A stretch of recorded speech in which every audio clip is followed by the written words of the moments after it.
106페이지 밑에 보시면은요, 가지급금하고 가수금이라고 있으실 건데요. 여기에서 저희한테 중요한 거는 가지급금이긴 합니다.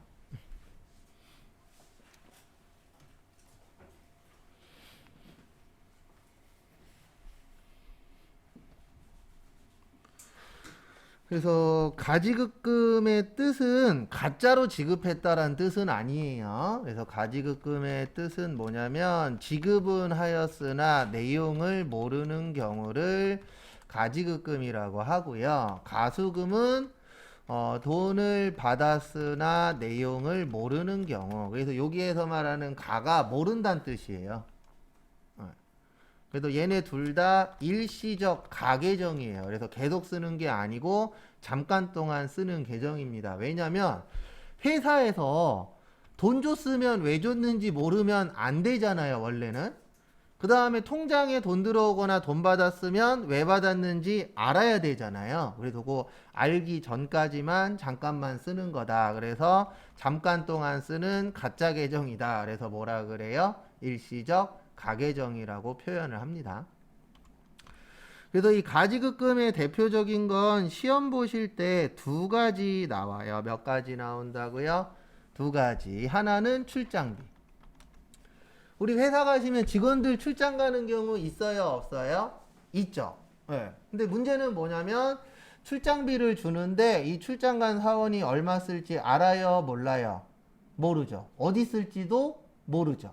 그래서 요거를 가지급금이라고 해요. 출장 갈 때 돈은 줬지만 어디에 쓸지 모른다. 그래서 지급은 했지만 모른다. 그래서 뭐라 그래요? 가지급금. 그 다음에 또 하나는 대표이사가 개인적인 용도로 사용하는 거. 요것도 가지급금입니다. 그래서 요건 이제 어떤 경우냐면 이제 나중에 격리 직원으로 취업을 하시잖아요. 그러면 사장님이 이럴 때 있어요. 아침에 출근하면서 나 이따 3시에 나갈 거야. 200만 원만 준비해놔. 이런 식으로 얘기하는 경우가 있어요. 그러면 200을 준비해 놓습니다. 그러면 3시에 나가면서 뭐라 그래요? 아까 달라고 한 돈 줘. 그럽니다. 그러면 돈 주면서 무의식적으로 이런 걸 질문해요. 뭐 질문하냐면 어디에 쓰실 거예요?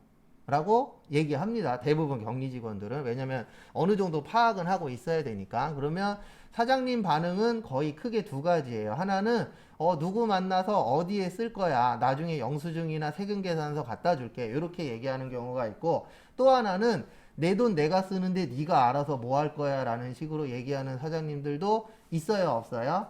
있어요. 근데 결론은 둘 다 몰라요, 나는. 맞죠? 그냥 대략적인 것만 아는 거지. 그래서 요걸 뭐라 그래요?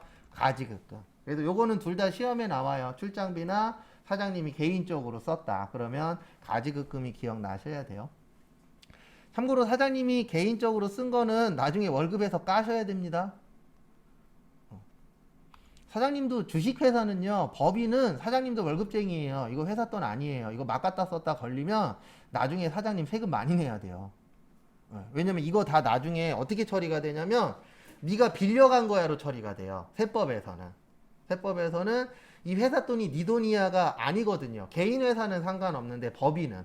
그래서 나중에 원래 정상적으로는 만약에 진짜 사장님이 개인적으로 쓴 거야. 그러면 원래 월급에서 빼야 돼요. 이런 것도 잘 조율해야 됩니다. 모르면 세무사 사무실에 연락해갖고 이런 거 어떻게 처리해요? 라고 꼭 물어보셔야 돼요. 안 그러면은 어떤 문제가 생기냐면 이게 세법에서 이자 계산까지 해버려요. 이게 돈 빌려간 걸로 처리가 되거든요. 그러면 이자 계산에서 뭐도 내셔야 돼요? 이자도 내셔야 돼요. 그래서 좀 복잡해져요. 그래서 그런 것들도 한 번씩 확인을 하셔야 됩니다. 근데 저희 시험에 그렇게까지는 안 나와요. 그 다음에 가수금은 이런 경우입니다. 뭐 영화 같은데 이런 게 종종 나와요. 통장에 돈이 들어왔어. 갑자기 막 10억이 들어왔어. 근데 알아요, 몰라요? 모르는 돈이야. 네, 그런 영화들이 있어요, 없어요? 있죠. 뭐 10억이 아니고 영화는 대부분 뭐 100억, 1000억 이렇게는 하지만 그래서 그런 돈을 뭐라 그래요? 가수금이라고 합니다. 근데 그거 아세요? 실제 1년에 잘못 보내는 돈이 한 800억에서 1000억 정도 된대요. 진짜로. 그리고 항상 돈 보낼 때에 계좌번호 한 번씩 더 확인하죠, 우리가. 그 다음에 이름도 확인하고. 왜 그러냐면 이게 아직 법이 제가 알기로는 잘못 보낸 거 법적으로 안 줘도 큰 문제가 없는 걸로 알고 있어요. 소송 걸고 막 복잡해진대요. 그게 돈 받으려면. 그러니까 일반적으로 우리가 생각했을 때는 이거 누구 통장으로 들어갔는지 알았으니까 그 사람이 나한테 주면 끝 아니냐. 그 얘기가 맞긴 해요. 그건 이제 우리가 생각하는 거고, 만약에 그 사람이 나 못 줘 이러면은 이제 또 법적까지 가야 된대요. 좀 복잡 다단하다 그러더라고요. 아직 법이 그런 거에 대해서 안 된 걸로 알고 있어요. 제가 알기로는. 그리고 돈 붙일 때 잘 붙이셔야 됩니다. 그래서 예전에 제가 어떤 경우가 있었냐면, 제가 한 번에 13억까지 보내봤거든요. 회사 다닐 때. 계좌이체로 13억을 쏴본 적이 있었어요. 예. 나중에 혹시 10억 넘어가는 돈 한번 쏴보십시오. 예. 손이 부들부들 떨려요. 마우스 딱 잡잖아요. 그러면 이거는 나도 모르게 얘가 덜덜덜덜 떨려요. 근데 왜 떨리냐면, 우리 집에 10억이 없잖아요. 이거 잘못 보내면 큰일 나요. 또 그때 한참 뉴스나 신문에 돈 잘못 보내는 얘기가 계속 나올 때였어요. 그래갖고 한 10분 동안 계좌번호 보고 비밀번호 보고 마우스를 딱 잡았는데, 마우스로 이제 확인 버튼만 누르면 끝나는 거예요. 근데 진짜 손이 덜덜덜덜 떨리더라고요. 근데 사람이 참 간사한 게, 못돼 처먹은 게, 그 다음부터 돈 보내잖아요. 1,000만 원, 2,000만 원은 돈도 아니에요. 나는 얼마까지 보내봤어요? 13억까지. 막 1,000만 원, 2,000만 원은 대충 보고 맞아 그럼 그냥 보내는 거예요. 신경도 덜 쓰고. 사람이 참 못됐어요. 간사하고 이게.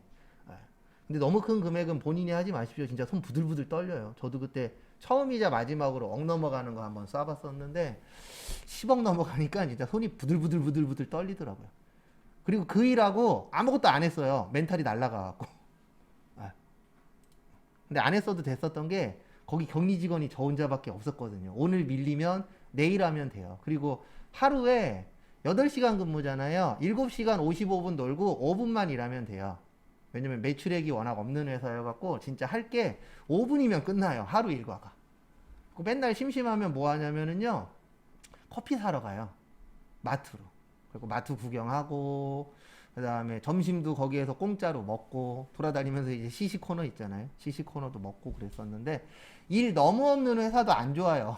그러니까 제가 너무 없는 회사도 다녀보고 너무 많은 회사도 다녀봤는데 둘 다 안 좋아요. 그냥 그 적당히가 제일 좋은데, 중요한 게 적당히 일 주는 데가 없죠, 솔직히. 그래서 없어서 그만둔 적도 있고, 너무 일이 많아서 그만둔 적도 있었어요. 그 일이 많았었던 데는 혼자 막 토요일 일요일 날 출근했었거든요. 일이 너무 많아서. 이게 참 애매모호하더라고요. 중가운데가 없으니까. 그래서 가지급금 하면은 요게 기억나셔야 돼요. 출장비하고 사장님이 개인적으로 쓴 거. 그 다음에 가수금은 돈 받았는데 아는 거예요, 모르는 거예요? 모르는 거. 그거 좀 봐두시고. 그 다음에 108페이지. 상품권 선수금과 예수금.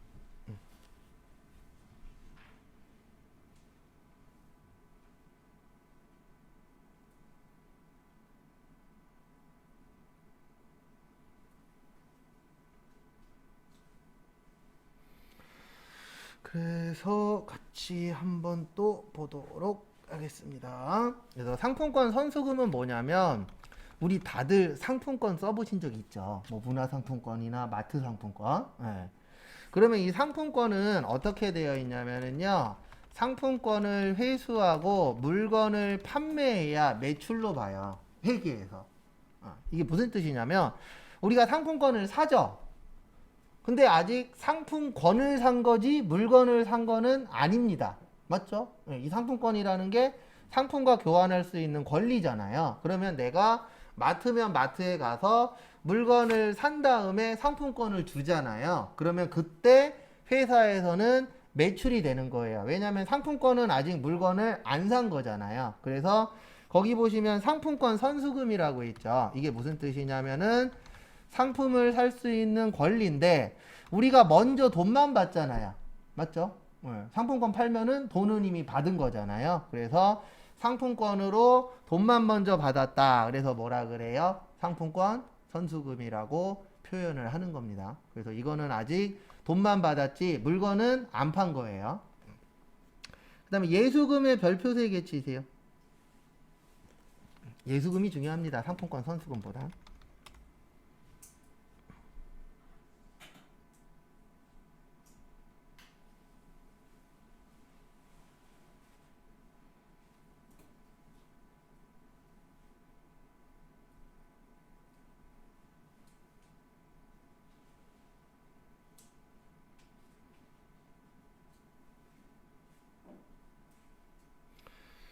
그다음에 예수금은 이제 요거 관련된 거예요. 원천징수. 무슨 징수요? 원천징수. 그래서 원천징수가 뭐냐면은요. 돈 주고 받으면서 세금 내는 걸 원천징수라 그래요. 뭐라 그런다고요? 원천징수라고 표현을 합니다. 그래서 예수금은 이제 원천징수인데 대표적으로 우리가 월급 받을 때 세금 떼는 것들 있어요, 없어요? 있어요. 그게 예수금이에요. 그래서 대표적으로 이제 소득세 떼죠. 그 다음에 옛날엔 주민세라 그랬는데 지금은 지방소득세라 그래요. 뭐라 그래요? 지방소득세. 그 다음에 건강보험 떼어요, 안 떼어요? 떼죠. 건강보험 안에 장기요양보험이라고 있어요. 요것도 떼고, 그 다음에 고용보험 떼고, 그 다음에 국민연금 떼고, 그 다음에 무슨 보험 떼어요? 고용보험 떼죠. 네, 이런 것들 떼는 것들을 다 뭐라 그래요? 원천 징수라고 해요. 그래서 원천이 월급이에요. 그래서 그 월급에서 세금을 떼는 걸 원천 징수라고 표현하는데 우리 회계에서는 그걸 무슨 금이라 그래요? 예수금이라 그래요.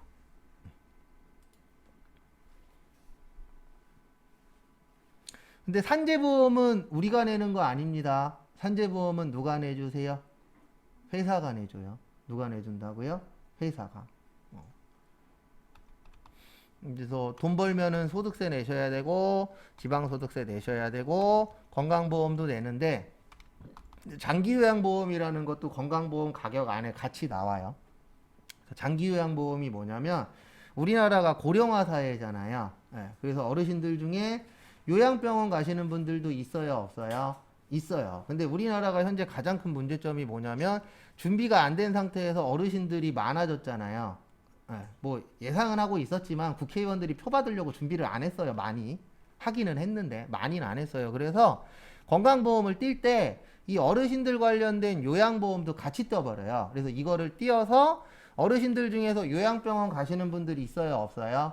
있죠. 그분들 중에서 일정 요건에 해당되는 분들은 국가에서 지원을 해주거든요. 근데 이것도 다 세금을 걷어야 되잖아요. 그래서 그걸 걷는 게 요거예요. 장기요양보험. 예전엔 없었어요. 네. 근데 이제 어르신들이 늘어나고 우리가 요양 쪽에도 이제 돈을 써야 되겠다. 그래서 만들어진 게 장기요양보험입니다. 그 다음에 우리가 국민연금도 내고 있죠. 회사 다니시면. 그 다음에 무슨 보험도 내요? 고용보험. 그래서 고용보험은 실제 회사가 좀 더 냅니다. 왜냐면 우리가 내는 고용보험은 저것만 내는 거예요. 실업급여만. 무슨 급여요? 실업급여. 실업급여만 내는 거고, 그 다음에 회사에서 내는 고용보험은요, 실업급여 플러스 지금 우리가 받고 있는 요런 교육에 쓰는 돈 있죠. 요런 부분들은 회사가 일정 금액 부담하도록 되어 있어요. 그래서, 요거는 5대5거든요. 건강보험, 장기요양보험, 국민연금은 반반씩 내는 거예요. 그래서 내가 10만원 내면 회사가 10만원 내서 20만원 이런 식으로 납부가 되는 건데 고용보험은 회사가 조금 더 내요. 그리고 산재보험은 누가 다 내요? 회사가 100% 냅니다. 그래서 지금 여기 적어드린 거는 직원부담분이에요. 누구 부담분이요? 직원부담분. 그 다음에 지금부터 적어드릴 거는 회사부담분이에요. 소득세하고 지방소득세는 직원이 내는 겁니다. 누가 내는 거예요? 직원. 그래서 건강보험은 회사에서는 복리후생비로 처리하도록 되어 있어요. 뭘로 처리한다고요? 복리후생비. 복리후생비가 누구 위해서 쓰는 돈이에요? 직원 위해서. 그래서 대화하다 보면은 이런 얘기를 하시는 분들이 있어요. 이제 어떤 회사 가실 거예요? 그러면 이렇게 얘기하시는 분들이 있습니다. 저는 복지가 좋은 회사 가고 싶어요. 그런 분들이 있어요? 없어요? 있죠. 그러면 회사에서 이 복리후생비를 많이 써야 돼요. 우리 복지도 돈 없으면 할 수 있어요? 없어요? 없어요. 다 돈이에요. 돈이면은 복지도 좋아질 수 있어요? 없어요? 있죠. 근데 참고로 복지 좋은 회사들은 대부분 지방에 있습니다. 서울에는 복지를 좋게 할 수가 없어요. 왜냐면 일단 건물값이 너무 어때요? 비싸요. 그래서 뉴스나 뭐 이런 프로 보다 보면은 가끔씩 서울에 있는 회사인데 복지가 다른 데보다 좋대. 그러면 대부분 뭐냐면은요. 회사 내부에 그 안마할 수 있는 책상 같은 거 그런 거 하나 사다 놓고 안마하시는 분을 채용해서 직원들 쉬는 시간이나 점심시간에 오면은 안마해 주는 거, 뭐 요런 것들이 TV에 과거에 많이 나왔었어요. 근데 왜 그러냐면 뭔가를 하려면 다 돈이잖아요. 근데 지방에 있는 회사 중에서 복지 좋은 회사가 TV에 나올 때가 있거든요. 참고로 그 회사는 회사 내부에 수영장도 있고요. 그 다음에 도서관도 있어요. 그리고 그 도서관에 가시면은 바리스타가 커피도 타줘요. 무료로. 네. 그 다음에 거기에서 잠자도 되고 휴식 취해도 되고. 네. 근데 왜 지방이 더 좋을 수밖에 없냐면 지방은 그래도 서울에 비해서 땅값이 어때요? 싸죠. 그러니까 투자했을 때에 좀 더 좋게 만들 수 있죠. 그래서 제가 봤을 때 서울에서 그렇게 복지가 좋은 데들은 많지는 않더라고요. 그리고 복지가 좋을 수도 없어요. 왜냐면 다 돈인데 워낙에 임대료도 비싸고. 그 다음에 국민연금은 요걸로 많이 처리해요. 세금과 공과. 그래서 세금 형식으로 보고, 그 다음에 고용보험하고 무슨 보험이 있어요? 산재보험이 있죠. 요거는 보험료로 많이 처리하는데 이건 안 외우셔도 돼요. 옛날엔 외웠었어야 돼요. 옛날 문제하고 지금 문제하고 틀린 게 뭐냐면 옛날에는 안 줬어요. 뭘로 처리하시오? 근데 요즘에는 줘요. 근데 이거를 왜 주냐면은요, 제가 지금 적어드린 이거는 회사에서 많이 쓰는 방식이에요. 이게 회사마다 다 틀려요.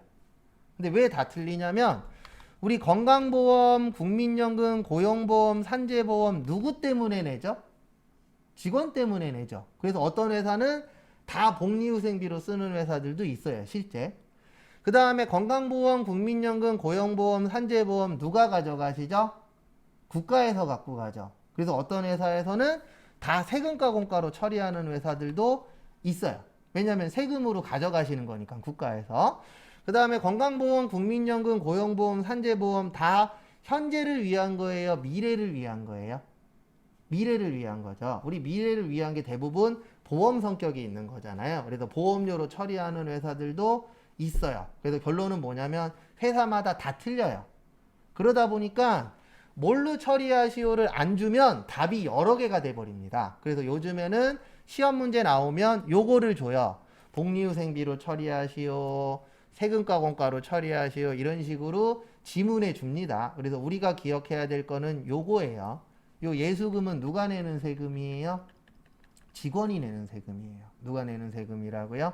직원. 그래서 여기 밑에는 아시면 조금 도움은 되는데 몰라도 크게 문제될 거는 없습니다. 그리고 회사 가셔서는요, 모르겠으면 네이버에 물어보면 되잖아요.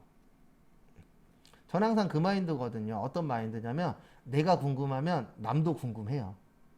그래서 네이버나 뭐 유튜브나 아니면 뭐 저기 다음이나 이런 데 들어가서 찾아보면 있어요, 없어요? 있더라고요. 웬만한 거 다. 100% 있는 건 아니지만 한 90% 이상은 있어요. 그래서 회사 가셔갖고 모르면은 인터넷에 치면 되는데 문제는 뭐냐면 시험 볼 때 인터넷에 치면 어떻게 돼요? 쫓겨나요. 맞죠? 시험 볼 때 인터넷 못 들어가게 되어 있잖아요. 그래서 시험 볼 때는 암기를 좀 해주셔야 돼요. 어쩔 수 없어요. 시험 때문에 외우라고 하는 거지 시험 끝나면 외운 거 써먹을 일이 많지 않아요. 네. 그리고 어차피 시험 끝나면 다 잊어버릴 거니까 한 반 이상. 요거 좀 알고 계십시오. 그 다음에 나중에 또 얘기할 거예요. 왜냐면 계속 나와요. 똑같은 게. 그 다음에 109페이지 채권의 대손.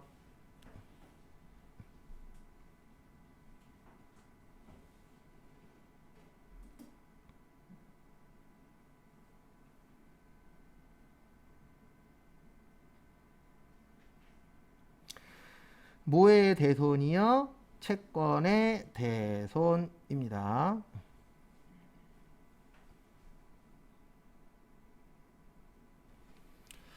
그래서 대손의 뜻이 뭐냐면은요, 돈을 못 받는 것을 대손이라고 해요. 우리 채권의 뜻이 뭐라 그랬죠? 돈 받는 것을 뭐라 그랬어요? 채권이라고 했었죠. 그래서 채권의 대손은 돈을 받는다, 못 받는다, 못 받는다. 그걸 이제 대손이라고 합니다. 그래서 우리 회계에서는요, 못 받을 돈에 대해서도 준비하라고 되어 있어요. 뭐 하라고 되어 있어요? 준비하라고. 그래서 그 돈 못 받는 걸 준비하는 걸 대손 충당금이라 그래요. 뭐라 그런다고요? 대손 충당금. 아까 제가 대손의 뜻이 뭐라 그랬죠? 돈을 못 받는 것. 그 다음에 충당의 뜻은요, 준비하는 거예요. 뭐 하는 거예요? 준비하는 거. 그래서 우리가 아시는 분들은 아이고 대손 돈을 못 받는 것. 저희가 공부할 때에 이 충당이 들어가는 글씨는 하나가 더 있어요. 아마 다음 주에 배울 건데 퇴직급여 충당부채라고 있어요. 퇴직급여가 뭐 얘기하는 걸까요? 퇴직급여. 우리 그만두면 뭐 받아요? 퇴직금 받잖아요. 그래서 이게 퇴직금 얘기하는 거예요. 그래서 충당은 뭐 하는 거라고요? 준비하는 거. 그래서 퇴직급여 충당부채는 뭐 주려고 준비하는 거예요? 퇴직금 주려고. 왜냐면 회사에서 이제 직원들 퇴직하면 퇴직금 줘야 되잖아요. 그래서 그걸 준비하는 걸 퇴직급여 충당부채라고 하고요. 저희 시험엔 안 나오는데 아파트 사시는 분들 있죠? 아파트 사시는 분들 관리비 고지서에 보시면 요거 있어요. 장기수선 충당금이라고. 아니면 뭐 장기수선 충당부채 이렇게 생긴 것들이 있습니다. 관리비 고지서에 보시면 이게 뭐냐면 장기가 몇 년 넘는 거죠? 1년 넘는 거죠. 수선이 뭐 하는 거예요? 고치는 거예요. 그래서 1년 이후에 고장나는 것들 있어요? 없어요?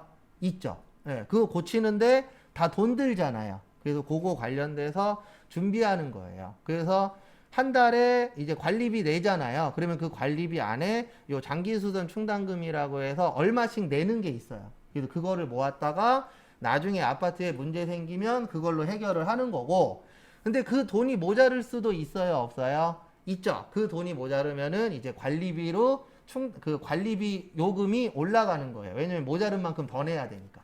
네. 그래서 이거는 이런 건 좀 알고 계시면 도움이 되세요. 이건 시험하고는 전혀 상관없는 얘기인데, 우리가 아파트를 샀는데 만약에 좀 오래된 아파트를 살 거야. 그럴 경우에는 이거 꼭 알아보셔야 돼요. 뭐 알아보셔야 되냐면 관리사무실 가서 이거 얼마 있나 확인 꼭 하셔야 돼요. 왜냐면 만약에 아파트가 20년이 넘었어. 근데 장기수선 충당금 받더니 얼마 없어. 그러면 나중에 문제 터지잖아요. 그럼 관리비가 무조건 올라가요. 왜냐면 내야 되는 금액이 많아지니까. 그래서 장기수선 충당금이 얼마나 있냐도 중요합니다. 근데 우리나라의 문제는 제가 이거 왜 하냐면은 예전에 아파트 수업을 조금 했었거든요. 우리나라의 문제가 이 장기수선 충당금이 대부분 적어요. 그래서 진짜 큰 게 터지면 다 나중에 목돈으로 내셔야 돼요. 근데 왜 그러냐면 이게 참 우리나라 사람들 어쩔 수 없어요. 대부분 아파트 사는 사람들이 주거 목적이에요? 투자 목적이에요? 솔직히 투자 목적이죠. 그러다 보니까 관리비 많이 내는 걸 좋아하지 않아요. 네.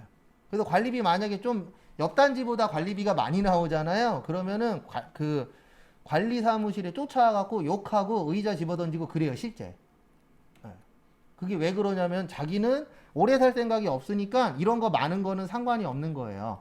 그냥 우리 집값이 뭐만 하면 좋은 거예요?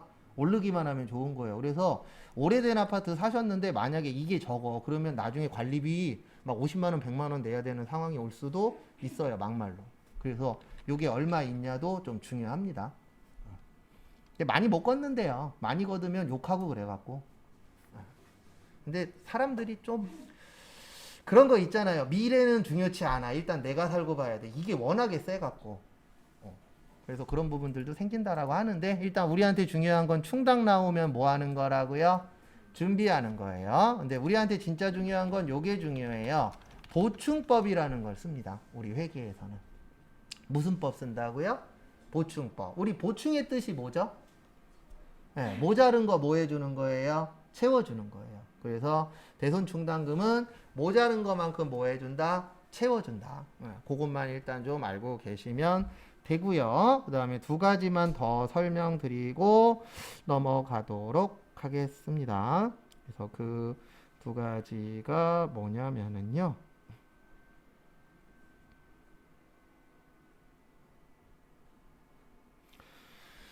그 두 가지가 뭐냐면 이거예요. 뭐냐면은 대손 삼각비랑 기타의 대손 삼각비.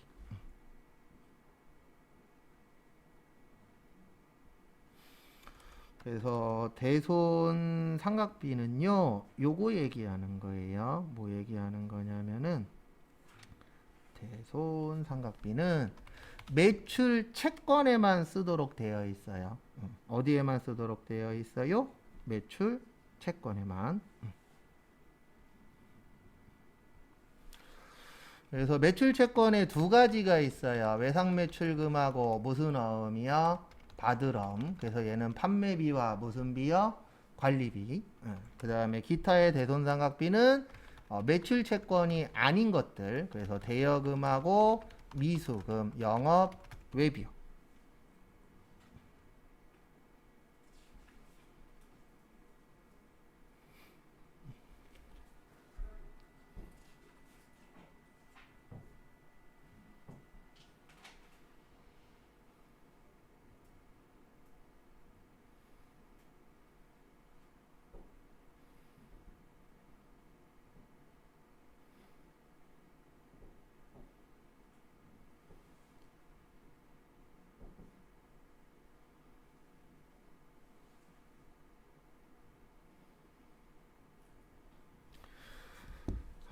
그래서 우리 회계는 이걸로 많이 나눠요. 팔 거냐, 아니면 뭐 할 거냐, 판매와 관련이 없느냐, 이 두 가지로 많이 나눕니다. 근데 왜 그러냐면 우리가 회사를 운영하는 이유가 뭐예요? 물건 팔아서 뭐 버는 거예요?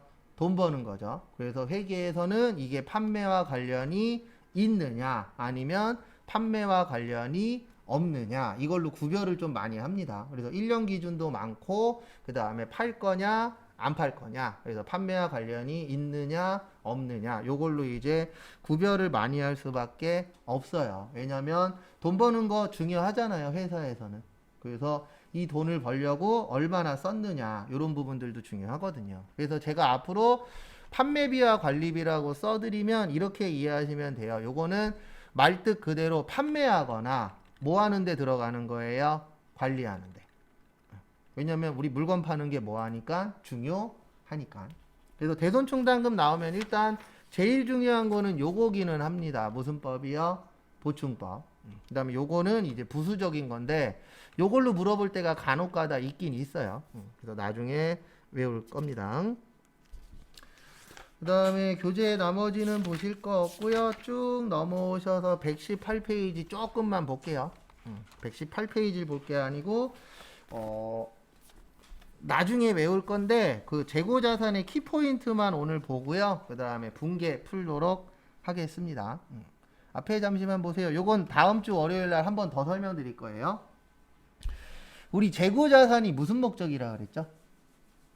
네, 판매 목적이에요. 무슨 목적이요? 판매 목적. 그래서 우리가 물건을 사고 팔 때에 가장 중요한 게 두 가지 있어요. 몇 가지 있어요? 두 가지. 하나는 수량.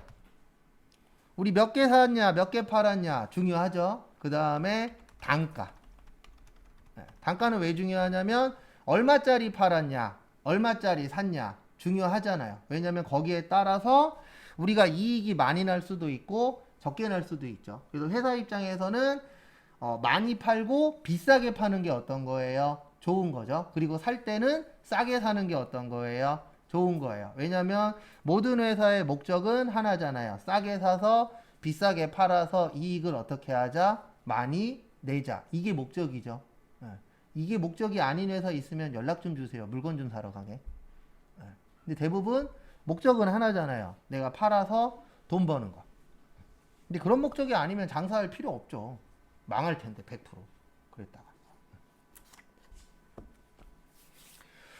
그래서 우리 수량 결정 방법에는 세 가지가 있어요. 그리고 제가 지금 적어드리는 거는 그 어저께 나눠드린 외우시라고 드린 거에 다 있어요. 그거 한 번 더 정리하는 거예요. 그리고 월요일날 한 번 더 볼 거예요. 그래서 계속 적는다 그래서 계속 기록법이라고 있습니다. 근데 계속 적는데 어디에다 적을까요? 장부에다 적는 거예요. 어디에다 적는 거예요? 장부에다가. 그래서 장부에다가 계속 적는다. 그래서 무슨 기록법이라 그래요? 계속 기록법이라고 하고요. 그 다음에 창고 가서 확인하는 걸 실지 재고 조사법이라 그래요. 요거는 창고 가서 하는 방법이에요. 어디 가서요? 창고. 요거는 어디 가서 하는 거예요? 장부에다가. 요건 장부에다 하는 거고, 요거는 실제 가서 확인하는 겁니다. 창고 가서. 그 다음에 섞어 쓴다 그래서 혼합법이라고 있어요. 그래서 이렇게 몇 가지 방법이 있어요. 세 가지. 그래서 얘는 두 가지를 섞어 쓰는 거예요. 그래서 계속법이랑 계속기록법이랑 실취재고 조사법을 섞어 쓴다. 그래서 우리 혼합 그러면 섞여 있는 거잖아요. 그러면 여기서 문제. 회사 가시면 세 가지 중에 어떤 방법 쓸까요? 어떤 거 써요? 계속기록, 실취재고, 혼합? 네, 혼합 써요. 왜냐면 회사 가시면은 장부하고 창고하고 어때야 돼요? 똑같아야 되잖아요. 그래서 장부에 10개 있으면 창고에도 몇 개 있어야 돼요? 10개. 맞죠? 그거 좀 참고해 주시기 바랍니다. 그 다음에 단가 결정 방법도 있어요. 우리 가격이 얼마인지도 중요해요? 안 중요해요? 중요하죠. 그래서 하나씩 계산하는 걸 개별법이라 그래요. 뭐라 그래요? 개별법.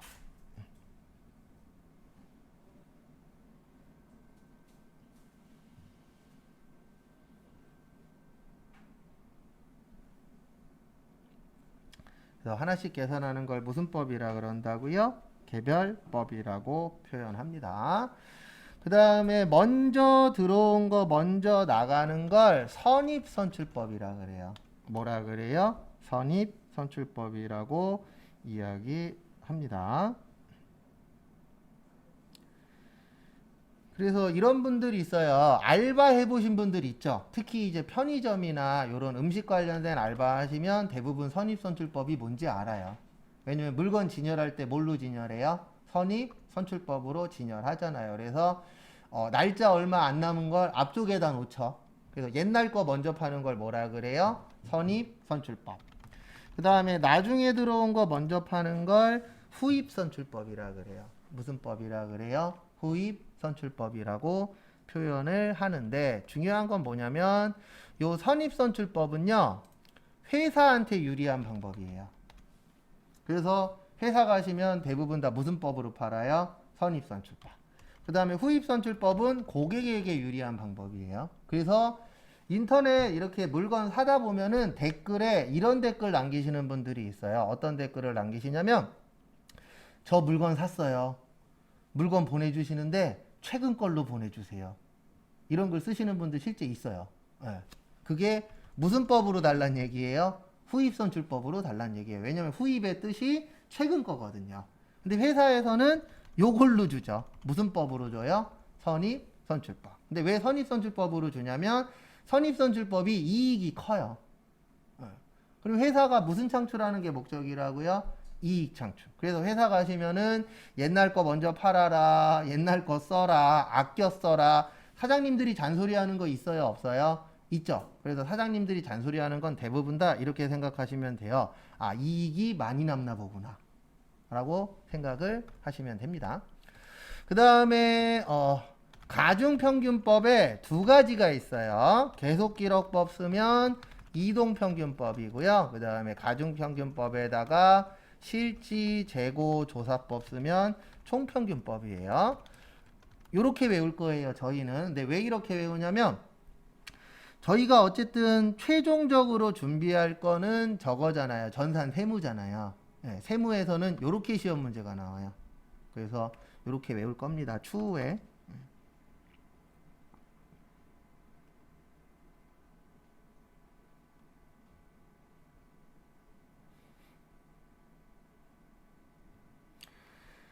그 다음에 다음 거 보시면 우리나라가 현재 이거 중이에요. 뭐 중이냐면 물가가 뭐 하는 중이에요? 상승하는 중이에요. 그래서 물가 상승 시에 매출 원가만 후입선출법이 크고요. 나머지는 선입선출법이 커요. 설명은 다 드릴 겁니다.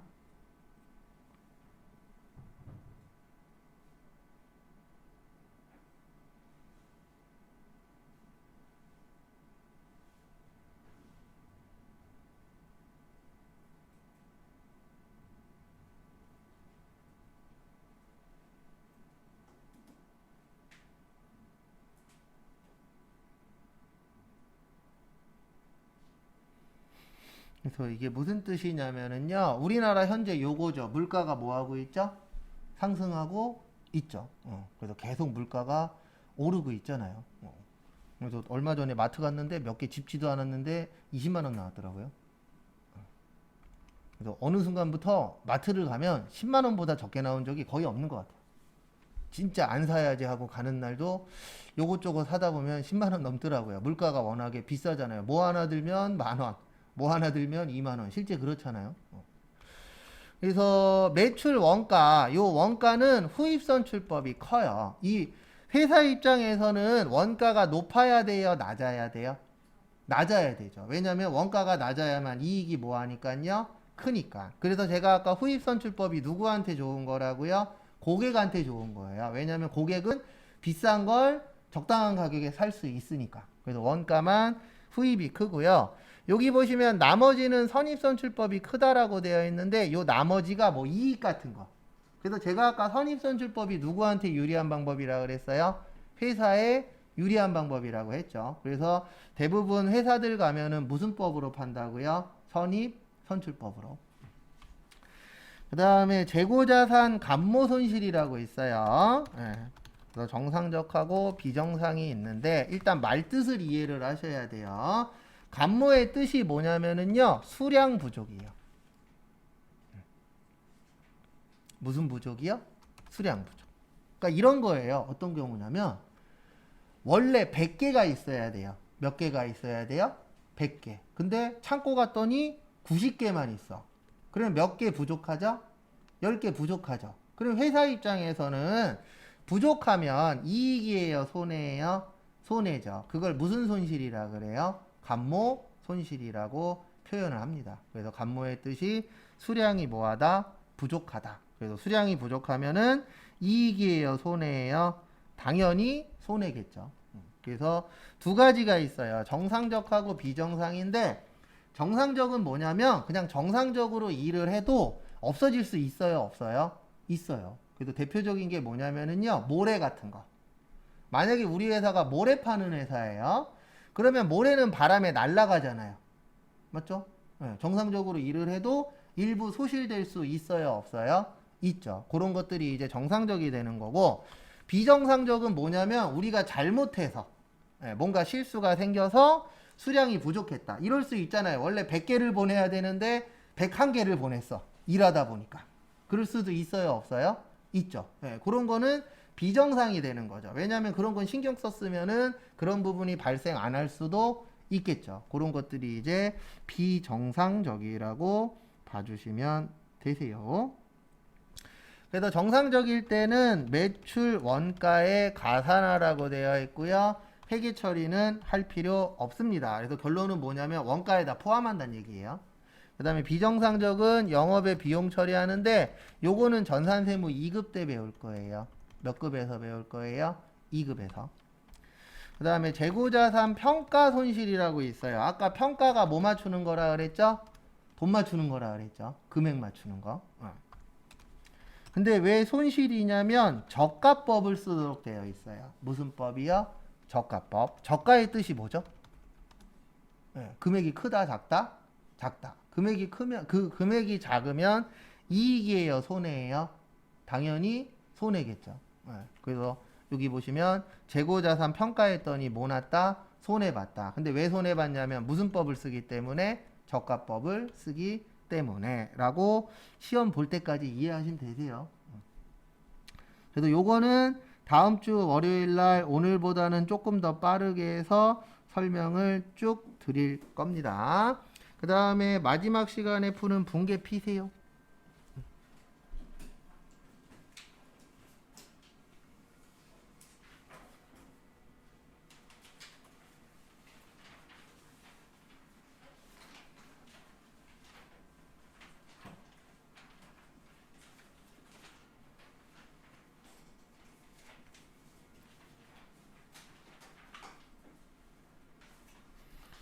그래서 저희가 어저께 분계 몇 번까지 풀었어요? 예, 13번까지 풀었죠? 그 다음에 이제 14번부터 한 10분만 풀고 쉬었다가 쪽지 시험 보고 월요일날 쪽지 시험 볼 거 설명드리고 그 다음에 요거 볼게요. 그래서 14번 보시면 외상매입금 40만원을 뭘로 드렸죠? 현금 줬죠. 현금 주면은 들어와요, 나가요? 나가요. 그래서 대변에 현금 얼마 나가셨어요? 40만 원 나갔어요. 자산의 감소.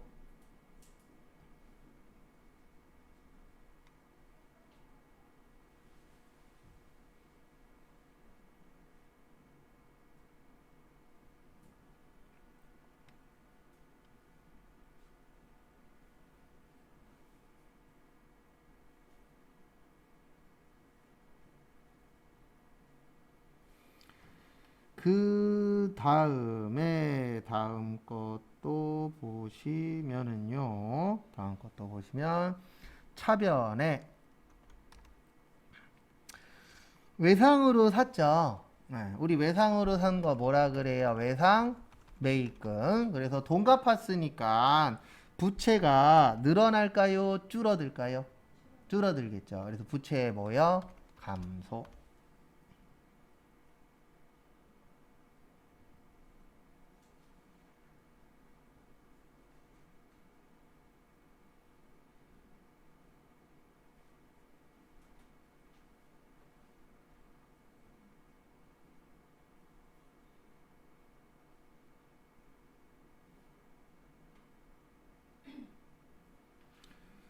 그 다음에 15번 한번 풀어보세요. 그래서 15번의 정답은 차변의 외상 매입금, 대변의 당좌 예금.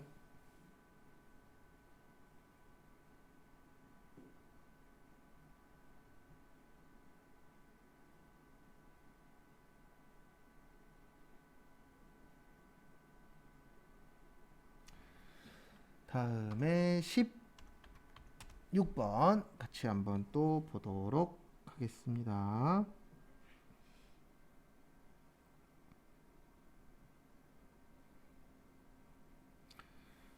그래서 보시면은요.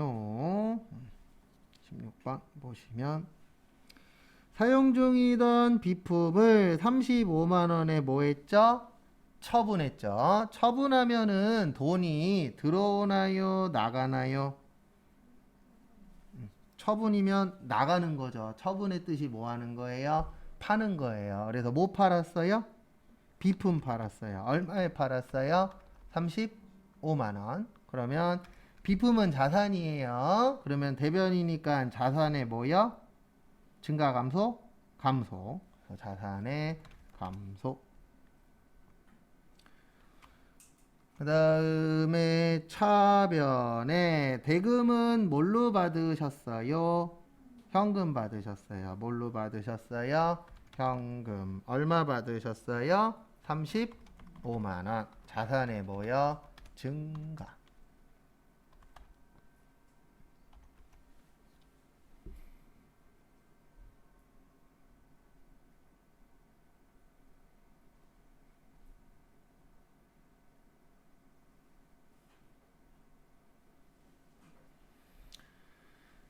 다음에 17번 또 보도록 하겠습니다. 그래서 17번 보시면은요.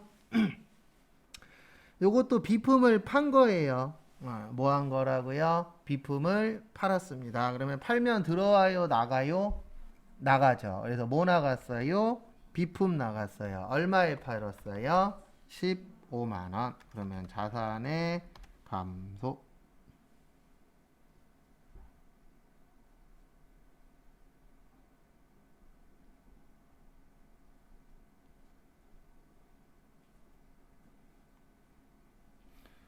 그 다음에 차변에 거기 보시면 대금은 뭘로 하셨죠? 외상으로 했죠. 그러면 외상으로 했으면은 돈 받은 거예요? 못 받은 거예요? 못 받은 거죠. 그러면 외상 매출금이 맞을까요? 미수금이 맞을까요? 네, 미수금이 맞아요. 왜냐면 돈 받았다, 못 받았다? 못 받았다. 얼마 못 받았다? 15만 원. 그래서 자산의 증가.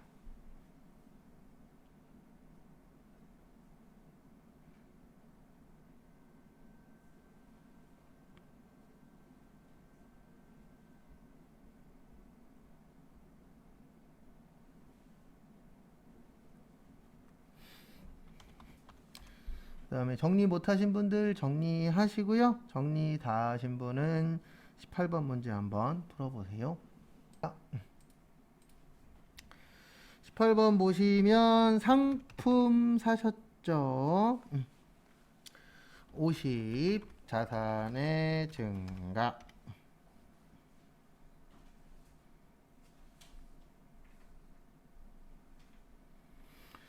그 다음에 현금으로 얼마 드렸어요?